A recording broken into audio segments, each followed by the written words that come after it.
그 다음 얘기할 건 일렉트로네가티비티라고 하는 녀석인데 우리말 번역이 전기 음성도입니다. 그래서 이제 그 영어로 써도 단어가 너무 길죠. 그리고 그 우리말로 써도 이제 뭐냐면 음절이 너무 많잖아요. 그래서 얘를 앞으로 어떻게 줄였을 거냐면 짜잔. 이게 뭐냐면 그리스어 알파벳 중에 발음이 카이라고 하는 녀석입니다. 아시겠죠? 그래서 이제 왜 영어 알파벳에는 이렇게 쓰는 건 X잖아요. X 말고 그리스어 알파벳 중에서 이렇게 쓰는 애가 있는데 얘 이름은 크하이. 발음이 이렇게 됩니다. 알겠죠? 그래서 이제 요걸로 전기 음성도라고 하는 어떤 물리량을 표현을 해줘요. 자, 그럼 이제 이 전기 음성도라고 하는 게 뭐냐? 라고 한다면 그 표현이 바로 요겁니다. 그래서 내가 예전에 공부했던 무기화학 책에 나와 있는 표현인데 좋은 표현인 것 같아서 내가 외우고 있는 구절이거든요. 자, 그래서 잘 보시면 자, 뭐 크게 어려운 단어들이 있습니까? 전혀 없죠. 그냥 아주 기본적인 단어들밖에 없죠. 자, 이거 뜻이 뭐냐면 자기 쪽으로 전자를 끌어들여. 자기 쪽으로 전자를 끌어들이는 어떤 성격이야. 파워니까 뭐 파워 뭐 이렇다라기보다는 어떤 뭐 경향성 뭐 이런 거겠죠, 그지? 근데 누구의 경향성이냐면 어떤 원자의 경향성이야. 그런데 그 원자가 보시다시피 짜자자잔 어떤 분자에 속해 있는 원자야. 무슨 뜻인지 아시겠죠? 아시겠어요? 그것을 뭐라고 부른다? 아, 전기음성도라고 한다. 뭐만 알겠죠? 알겠죠? 그럼 잘 봐. 이 원자는 분자에 속해 있는 원자니까 이 원자는 홀로 존재하는 원자겠어? 이미 화학결합을 하고 있는 원자겠어? 분자에 속해 있는 원자니까 이 원자는 화학결합을 하고 있는 원자겠어? 혼자 있는 원자겠어? 그렇지. 바로 화학결합을 이미 하고 있는 원자일 거라 이런 얘기지. 무슨 뜻인지 아시겠죠? 자, 그런데 원자가 동일해도 화학결합은 한 가지밖에 없어요. 화학결합은 엄청 다양할 수 있어요. 자, 한 원자는 한 가지 화학결합만 해요. 한 원자는 다양한 화학결합을 할 수 있어요. 별의 별 화학결합을 다 할 수 있잖아요. 그러면 이 말은 무슨 말이냐면 그 원자가 어떤 분자에 속해 있는지 무슨 말인지 알겠어요? 그 다음 어떤 화학결합을 하고 있는지에 따라서도 그 경향성은 영향받을 수 있겠어요? 영향 안 받겠어요? 영향받을 수 있다 이런 얘기예요. 무슨 말인지 알겠죠? 그것을 뭉뚱그려 어떤 분자에 속해 있다는 둥 아니면 화학결합 중이라는 둥 그런 것들을 뭉뚱그려 뭐라고 얘기한 거예요? 화학적 환경이다 라고 얘기를 하고 있는 거예요. 무슨 뜻인지 아시겠죠? 그래서 사실 이 전기음성도라고 하는 것은 화석화된 값이 아니에요. 그냥 어떤 원자면 전기음성도 얼마 이렇게 딱 정해진 값이 아니에요. 물론 이제 보통 정해서 얘기를 하죠. 뭐 플러리는 뭐 4, 산소는 3.5 이렇게 얘기를 하는 거죠. 하지만 그 값은 평균적인 값을 얘기하는 거고요. 상황에 따라서 각 원자의 전기음성도는 마쿠 달라질 수 있어요. 무슨 말 알겠죠? 여러분 알겠네? 알겠죠? 자, 그러면 이때 이 전기음성도라고 하는 걸 물리학자들이 어떻게 정했느냐? 그 전기음성도에 대한 그 연구가 많은 물리학자들을 통해서 했었어요. 그러면 그 물리학자들이 어떻게 했느냐? 굉장히 다양한 연구가 있는데 그 중에 지금까지 남아있는 것 중에서 가장 유명한 거 두 가지.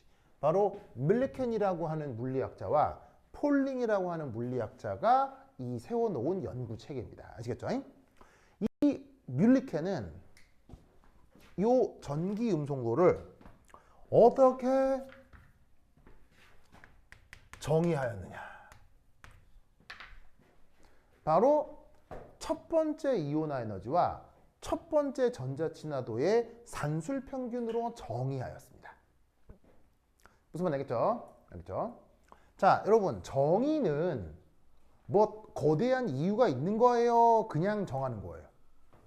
그냥 정하는 거예요. 무슨 말인지 알겠어요? 그냥 정해놓고 편리하게 쓸 수만 있으면 그만이라는 거죠. 무슨 말인지 알겠어요? 그래서 이렇게 정하면 어떻게 되냐면, 잘 봐요. 자, 봐. 그러면 전기 음성도가 크다란 얘기는, 전자를 끌어들이는 힘이 세다는 얘기잖아요. 전자를 끌어들이는 힘이 세다. 그게 전기 음성도가 큰 걸 얘기하는 거잖아. 그러면 어떤 원자가 전자를 잘 끌어들인다. 에이, 전자 내 거, 전자 내 거. 이렇게 되면 그 전자에게서 전자 떼어내기 쉽겠어요, 어렵겠어요?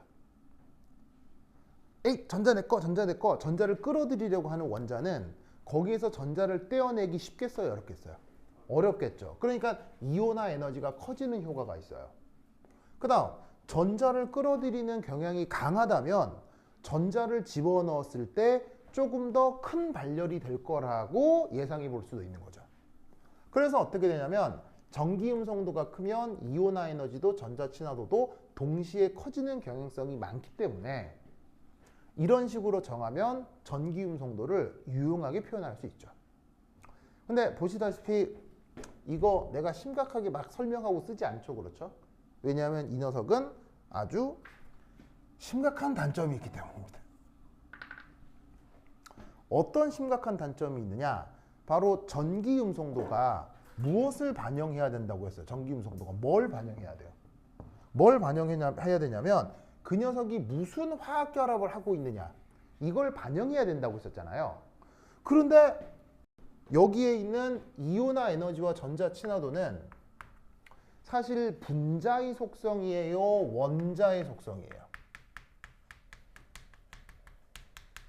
원자 상태의 속성이죠. 화학 결합을 하지 않은 원자 상태에서 이온화 에너지와 전자 친화도를 고려하잖아요.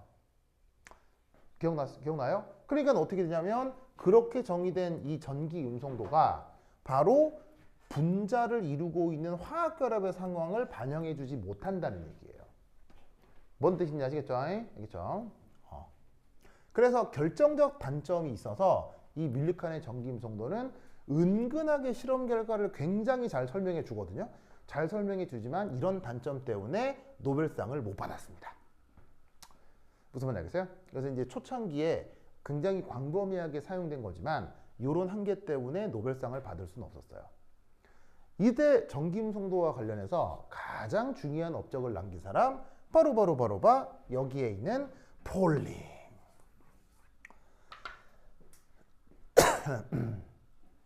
그리고 이 폴링은 이 업적으로 뭘 받는다? 노벨상을 받습니다. 노벨상을 받습니다. 그리고 저 폴링은 그 말년에 노벨 평화상도 받습니다. 그래서 이제 노벨상을 2번 받은 몇 안 되는 사람 중에 하나인데 뭐 때문이냐면 저 사람이 직업이 물리학자예요. 그래서 뭐로 노벨 평화상을 받냐면 여러분 1960년대 70년대 무슨 일이 벌어져요? 바로 어마어마한 냉전 시기가 벌어지죠. 그래서 여러분들은 잘 모르겠지만 진짜로 1960년대 70년대 그때 미국하고 소련이라는 나라가 있었던 거 알아요? 소비에트 연방? 그 둘 사이에 정말로 핵전쟁이 벌어질 수도 있었어요. 그래서 그때 전 세계 많은 물리학자들이, 핵폭탄을 연구하던 많은 물리학자들이 성명서를 내요. 핵전쟁은 안 된다. 무슨 말인지 알겠어요? 그리고 핵폭탄이 전 세계적으로 퍼져나가는 것을 막아야 한다. 무슨 말인지 알겠어요? 근데 지금 까딱하면 우리나라도 핵폭탄 만들게 생겼죠. 그건 알아요? 왜? 우리나라가 지금 핵폭탄도 만들게 생겼거든요. 왜? 바로 니뽕 때문에요.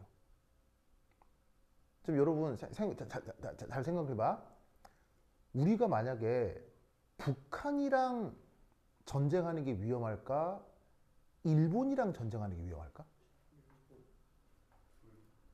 좋지. 전쟁은 다 위험해. 둘 다 위험해. 알겠어요? 전쟁은 둘 다 위험하니까 누구하고도 전쟁을 하면 안 되겠지. 그런데 만약 한쪽에서 전쟁하겠다고 깝죽대면 어떻게 해줘야 돼? 자, 잘 봐. 절대로 전쟁은 일어나서는 안 되잖아. 일본하고도 우리나라, 북한하고도. 근데 어느 쪽에서건 전쟁을 하겠다고 깝죽대. 그럼 어떻게 해줘야 돼? 완전 밟아버려야 돼. 무슨 말인지 알겠어요? 전쟁의 전자도 생각하지 못하도록 완전 밟아버려야 돼. 무슨 말인지 알겠어요? 그런데 지금 북한은 은근히 조용한 편입니다. 왜? 너무 가난해져서요. 알겠어요? 너무 가난해. 은근히 조용한 편인데 지금 일본 난리 난 거 아세요? 일본은 지금 총선했었죠. 저번 달에 저번 주에 총선했었거든요. 이때 자민당이 압승했어요. 그런데 그 자민당 총리가 누구예요? 다카이시 총리죠. 그 사람이 뭐 얘기하는 사람이에요?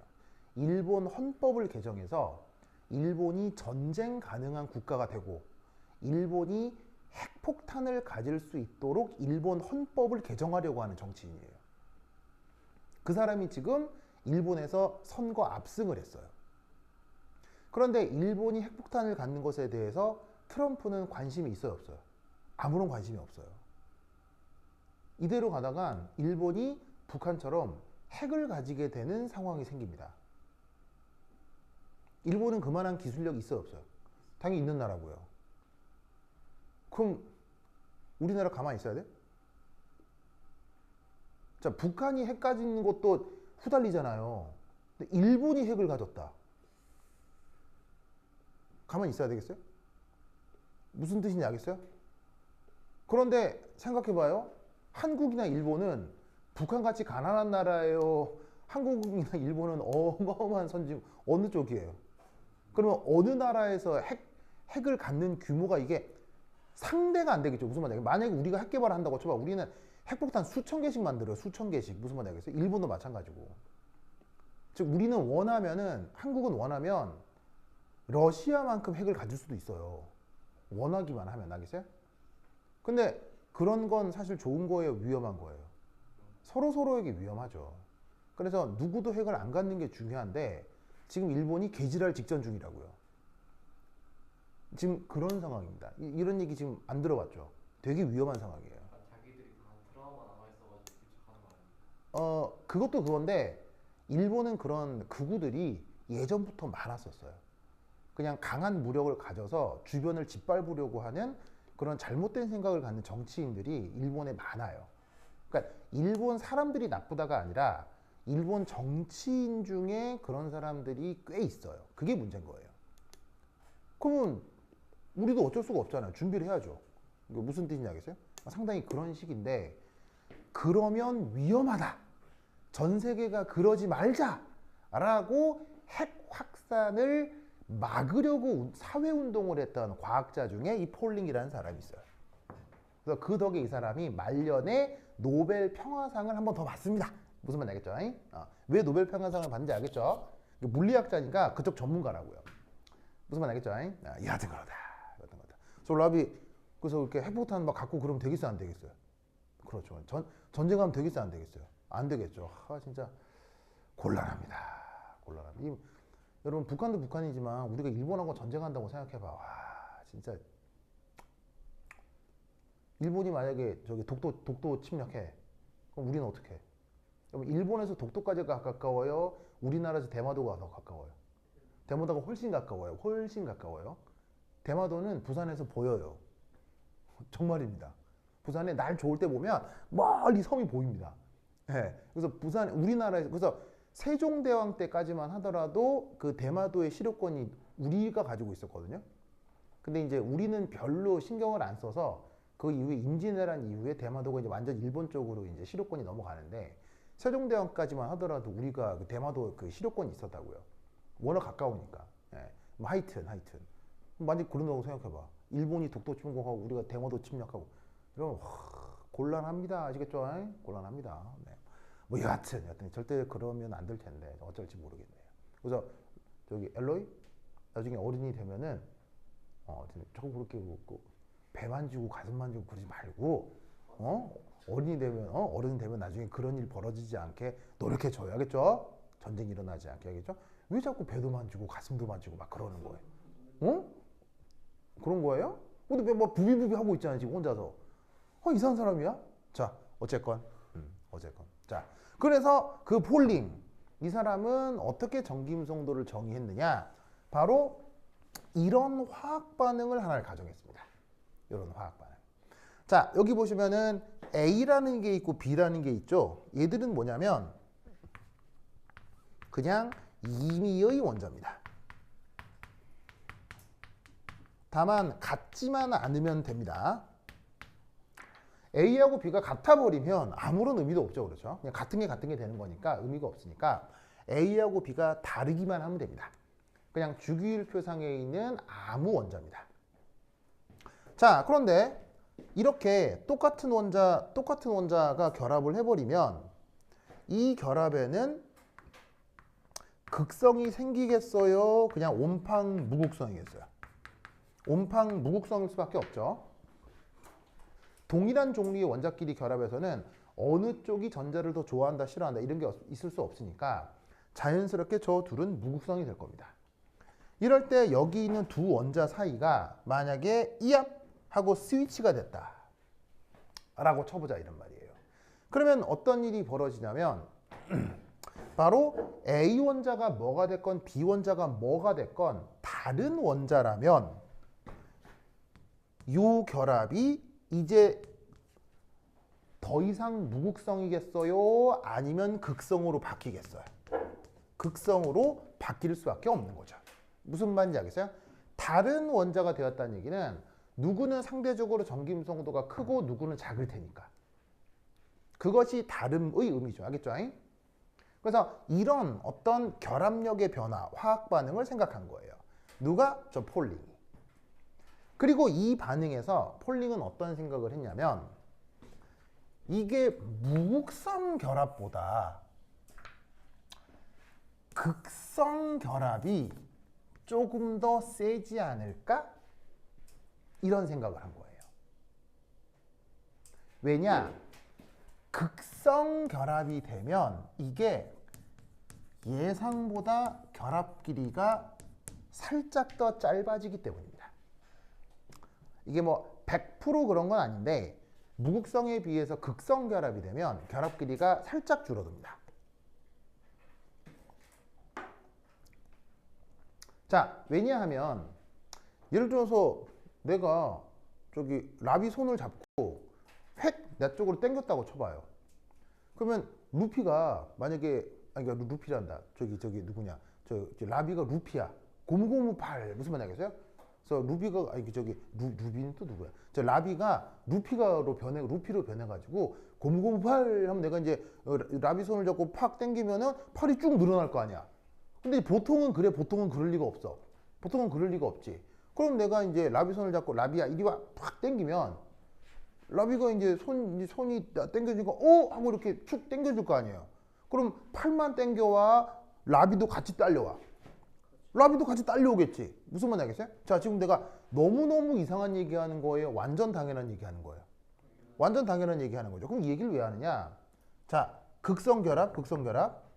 그러면 누군가는 전기음성도가 크고 누군가는 전기음성도가 작을 거 아니야. 그러면 전기음성도가 조금이라도 큰 애가 결합전자쌍을 자기 쪽으로 끌어들이겠지. 전기음성도가 조금이라도 큰 애가. 그러면 어떻게 되냐면 결합전자쌍이 끌려오면 저 반대쪽에 있었던 원자의 원자핵도 딸려 들어온다고. 왜? 전자가 끌려 들어오니까 정전기적 인력에 의해서 저쪽 원자핵도 끌려 들어온다고. 이해하셨어요? 그래서 보통 무극성 결합보다 극성이 된다고 할 때 결합 길이가 살짝 짧아지는 효과가 있어요. 무슨 뜻인지 아시겠어요? 그럼 당연히 결합 길이가 짧아진다는 얘기는 다른 말로 결합력이 어떻게 된다는 얘기야. 조금 더 세질 수 있겠구나. 무슨 말인지 알겠죠? 그런데 이것도 잘 안 들어맞을 수도 있어요. 왜냐하면 무극성 결합인데 막 엄청나게 강력할 수도 있고요. 극성 결합인데 되게 약할 수도 있고 예외적인 것들도 많기 때문에 그래서 이 폴링은 단서를 하나 겁니다. 바로 세긴 센데 평균적으로는 더 셀 거다. 평균한 것보다는 셀 거다.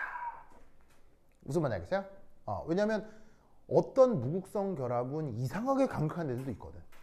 그러면 상대적으로 결합력이 약한 애들하고의 평균적 상황보다는 저 극성 결합력이 조금 더 세지 않을까? 라고 해서 지금 여기에 나와 있는 AA 결합, BB 결합의 자 B가 뭐 줄임말이죠? B가 뭐 줄임말이에요? B가 뭐 줄임말이에요? B가 뭐 줄임말이에요? 라비, BE 뭐 줄임말이에요? 3장에서 엄청 했던 거죠. 무아띠 B가 뭐 줄임말이에요? 배. B가 뭐 줄임말이에요? 엘로이 뭐 줄임말이에요? 바로 본드 에너지, 결합 에너지의 줄임말이죠. 결합 에너지, 결합 에너지. 뭐 말인지 아시겠어요? 그래서 그 결합 에너지의 줄임말이 BE라고요. 그럼 이때 무극성 결합력을 EAA, EBB, 극성 결합력을 EAB라고 해보자고요. 요게 무극성이고 요게 극성이었잖아. 무슨 말 알겠죠? 그러면 이때 잘 봐.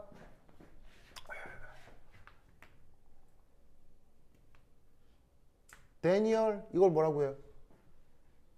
이걸 뭐라고 해요? 어? 무아띠 이걸 뭐라고 해요?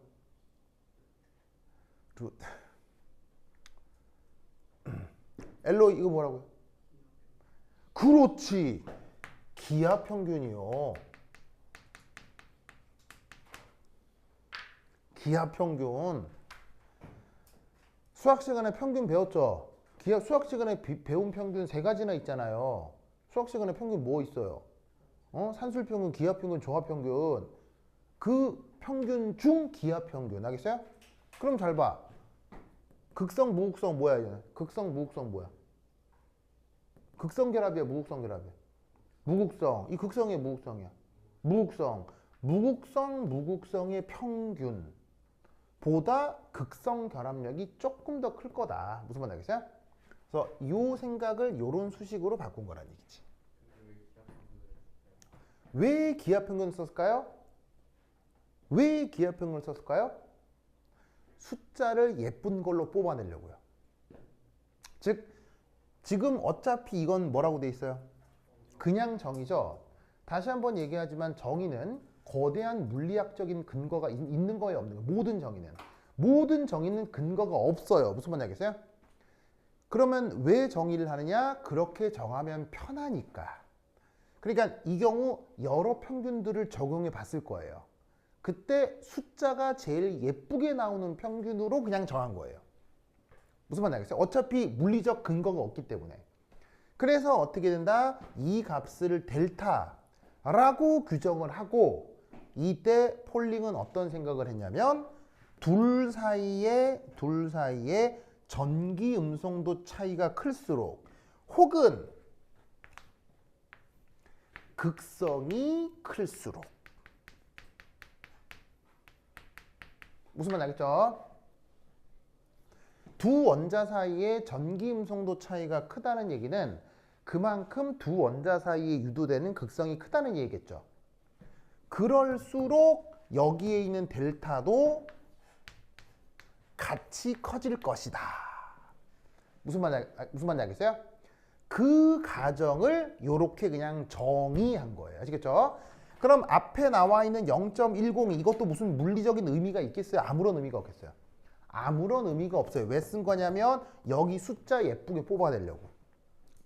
무슨 말인지 알겠어요? 이렇게 해놓고 기준을 하나 정하는 거예요. 뭘 정한다고요? 기준. 뭐가 기준이 된다? 이게 기준이야. 바로 플러린의 전기 음성도를 4.0으로 기준 삼는 거예요. 무슨 뜻인지 아시겠죠?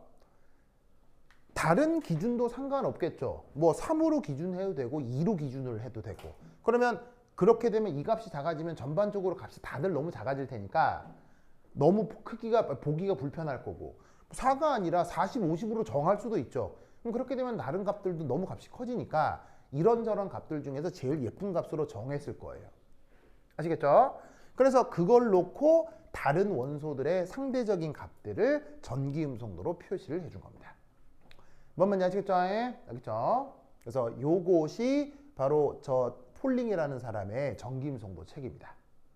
그래서 이 전기음성도는 자 무엇을 다 반영하고 있죠? 이 전기음성도라는 개념은 무엇을 다 반영하고 있는 거예요?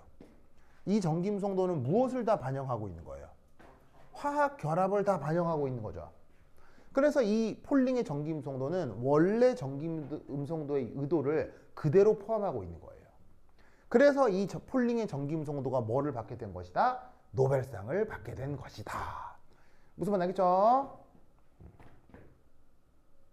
좋아. 라벨 알겠니? 그래서 이 정의들을 그거 기억해두시기 바랍니다. 오케이, 됐다. 그리고 자, 그럼 여기 줄게요. 여기 준다. 여기 준다. 준다.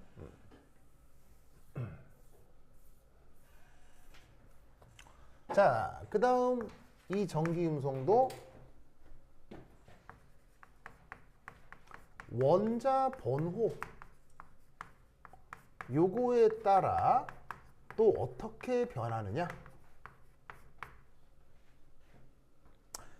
기본적으로 얘는 I가 뭐죠? 이온화 에너지. 라비 EA가 뭐죠? 불과 30분 전에 EA가 뭐죠? 빨리 필기 찾아. 필기. 앞쪽 넣기. EA가 뭐야? 불과 30분 전 EA가 뭐야? EA. 전자친화도 하겠죠? 라비 전자친화도 3번 시작. 영어로. 또 영어로 3번. 뭐야? 빨리 읽어. 영어로 빨리. 영어로 뭐라 돼 있어? affinity. affinity. 알겠죠? 영어 3번 시작. 일렉트로닉 아니 일렉트론. affinity. 3번 시작.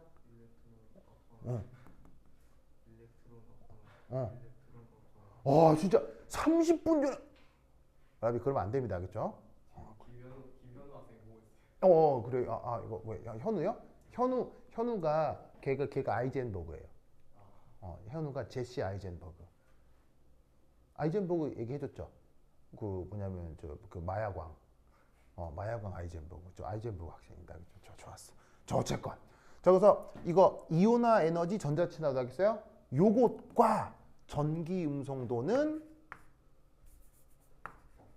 그 경향성이 얘도 비슷하답니다. 그래서 어떻게 생각하시면 되냐면 자 이렇게 반듯하게 그린 것이 요게 이제 주기율표라고 했을 때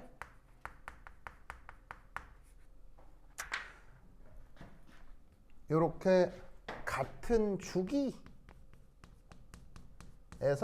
원자 번호가 증가하면 이온화 에너지, 전자친화도 그리고 전기음성도 모두 다 커집니다. 그리고 같은 촉에서 원자 번호가 커질 때 또 마찬가지로 이온화 에너지, 전자친화도, 전기음성도 모두 어떻게 될까요? 라비 모두 어떻게 될까요? 감소. 알겠죠? 그래서 이 세 가지의 성격은 그 원자 번호에 따라 굉장히 유사하게 변합니다. 아시겠죠? 이거 꼭 기억하세요. 근데 여기서 이제 그 경향성을 설명하라고 하는 것에 있어서 가장 중요한 건 요 이온화 에너지고요. 이온화 에너지. 그래서 이온화 에너지는 굉장히 자세히 설명했죠. 기억나죠? 심지어 이걸 아직 지우지도 않고 있잖아요. 무슨 말인지 알겠어요? 그래서 저 경향성에 대해서는 이온화 에너지가 제일 중요하고요. 알겠죠? 제일 중요하고 전자친화도하고 전기음성도는 그냥 이런 비슷한 경향성이 있나 보다 정도만 생각하시면 돼요. 왜냐하면 이온화 에너지 전자친화도는 약간 좀 예외적인 것들이 많아서 그래요. 아시겠죠? 꼭 알아두시고 여하튼 원자번호에 따라서는 이온화 에너지, 전자친화도, 전기음성도가 비슷한 경약성을 보인다. 알겠죠? 그런 정도만 기억해 둡시다. 됐죠? 됐죠? 자, 그 다음 지운다. 네, 준다. 자.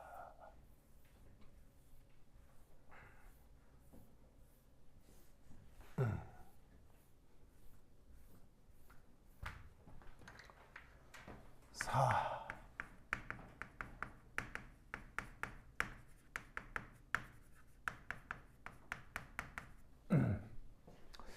아주 희한한 일이 하나 벌어질 수 있는데, 자, 뭐냐?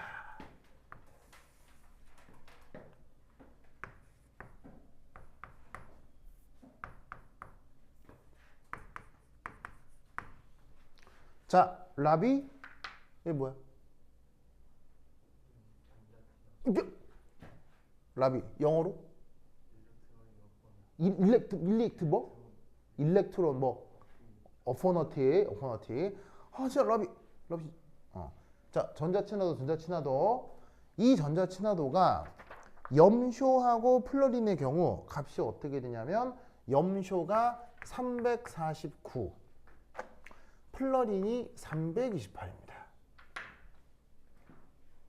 어디가 더 크죠? 염소가 크죠.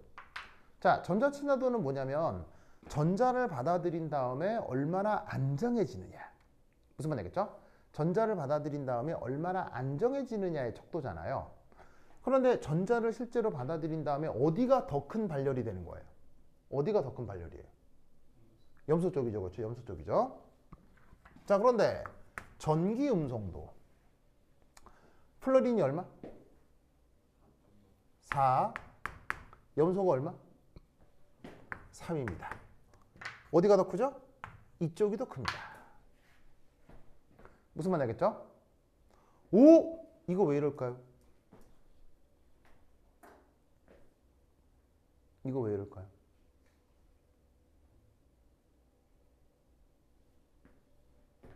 이거 되게 당연한 것 같아요. 생각해보면 조금 이상해. 당연한 것 같아요? 자, 잘 봐요. 이 말은 무슨 말이냐면 전자를 끌어들이는 속성이 어디가 더 크다? 플러린이 더 크다. 그런데 전자친화도는 뭐예요? 전자를 받아들인 다음 여기가 발열 반응이 더 크다. 더 많이 안정화된다. 즉 전자를 끌어들이는 속성은 이쪽이 큰데 실제 전자를 끌어들인 다음 안정화되는 건 이쪽이 더 안정화된다. 무슨 뜻인지 알겠어요? 자, 이게 왜 그러냐? 1. 전자를 끌어들이려는 경향성은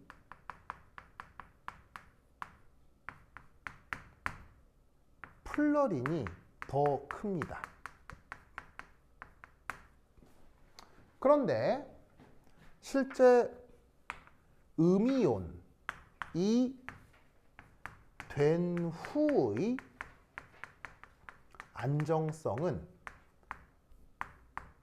염소가 더 크다는 얘기죠. 그러면 이건 왜 그러냐? 요것 때문이에요. 저 플러린은 원자가 작아.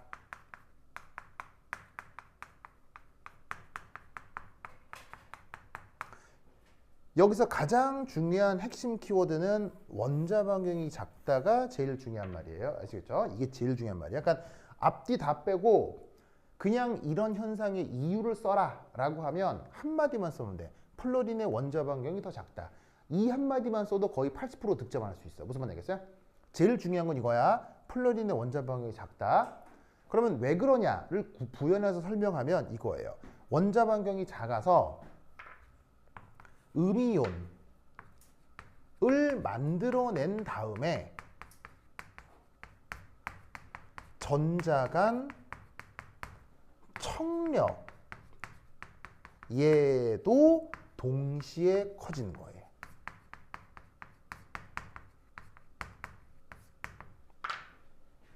무슨 뜻인지 아시겠죠? 그러면 이게 무슨 말이냐? 여러분 그 일본의 그 뭐 한 일본에서 그 하는 무슨 그 전통 놀이 중에 스모라고 있죠. 스모. 일종의 일본의 제사라고 할 수도 있는데 제2 형태라고 할 수도 있는데 그 스모 그 선수들 몸 장난 아니잖아요. 그 사람들의 체중을 유지하기 위해서 스모 선수들은 그 장꼬나베라는 음식을 먹어요. 장꼬나베가 뭐냐면 일본식 그 잡탕죽이에요. 잡탕죽. 죽인데 쌀 넣고 끓이는 죽인데 거기에 육해공이 다 들어가. 뭐 닭고기, 소고기, 뭐 야채 다 들어가. 그리고 거기에 기름도 잔뜩 들고 간도 세게 해, 짭짤하게. 그러니까 탄단지가 다 들어가 있는 거야. 탄단지 다 들어가 있고 간까지 돼 있기 때문에 먹으면 살이 이빠 있죠. 무슨 말인지 알겠어요? 그걸 스모 선수들은 요만한 개인 솥이 있어. 솥. 개인 솥에 한 솥씩 끓여줘. 이거를 하루에 4번 먹어. 무슨 말인지 알겠어요? 그러니까 이만한 솥으로 개인 솥으로 이걸 하루에 4번 먹어. 그럼 그 몸이 돼. 무슨 말인지 알겠어요? 그러니까 그 말도 안 되는 비정상적인 몸을 만들기 위해서 어마어마한 폭식을 하는 거지. 무슨 말인지 알겠어요? 자, 그럼 이때 여기서 끼니 때가 된 스모 선수와 끼니 때가 된 스모 선수와 한 새끼를 굶은 라비 누가 더 배고파? 누가 더 배고파? 자, 그냥 끼니 때가 된 스모 선수야. 내끼 먹는데 그냥 밥 먹을 시간이 돌아왔어. 그 스모 선수와 무려 새끼를 굶은 뭐냐면은 라비. 배는 누가 더 고파? 라비가 더 고플 거야. 알겠어요? 만약 안 고프면 한 끼 더 굶어. 4끼 굶었다고 쳐. 무슨 말인지 알겠어요? 그런데 실제로 라비가 엄청나게 배가 고파도 그 스모 선수들보다 더 많이 먹을 수 있어? 스모 선수만큼 그 상태에서 밥 먹어버리면 어떻게 돼? 배가 이 뭐냐면은 위가 빵빵해져 가지고 아마 죽을 수도 있어. 무슨 말인지 알겠어요? 그래서 어떻게 되냐면 배가 고픈 건 라비 쪽이지만 실제 밥을 먹기 시작하면 훨씬 더 많이 먹는 쪽이 스모 선수고 저 라비는 밥을 조금밖에 못 먹을 거란 말이야. 왜? 스모 선수의 위는 이미 이만한데 라비의 위는 여전히 조그마니까. 무슨 뜻인지 아시겠어요? 그러면 이때 염소가 비유적으로 누구냐면 끼니 때가 된 스모 선수. 플러린이 누구겠어요? 플러린이. 비유적으로 지금 라비를 얘기하는 거야. 4끼 굶은 라비. 4끼 굶었기 때문에 밥을 너무 먹고 싶어. 알겠어요? 4끼를 굶어서 밥을 너무 먹고 싶어. 알겠어요? 근데 그 많은 걸 다 처먹었다간 어떤 일이 벌어져? 소화불량으로 뒤져. 무슨 말인지 알겠어요? 이해하셨습니까? 그 은유적 의미를 이런 식으로 논술하는 거야. 그래서 전자를 막상 끌어들이려고 하는 속성은 플러린이 크지만 그 플러린의 사이즈가 너무 작아서 실제 음이온이 왕 돼버리면 내부적 청력이 생기기 때문에 안정성이 살짝 줄어든다. 무슨 뜻인지 아시겠어요? 그것을 말로 이렇게 쓴 겁니다. 이해하셨죠? 그래서 전기 음성도 그 다음에 전자친화도 관련해서 이런 성격들이 있을 수 있다. 무슨 말 알겠죠? 알겠죠? 오케이. 자.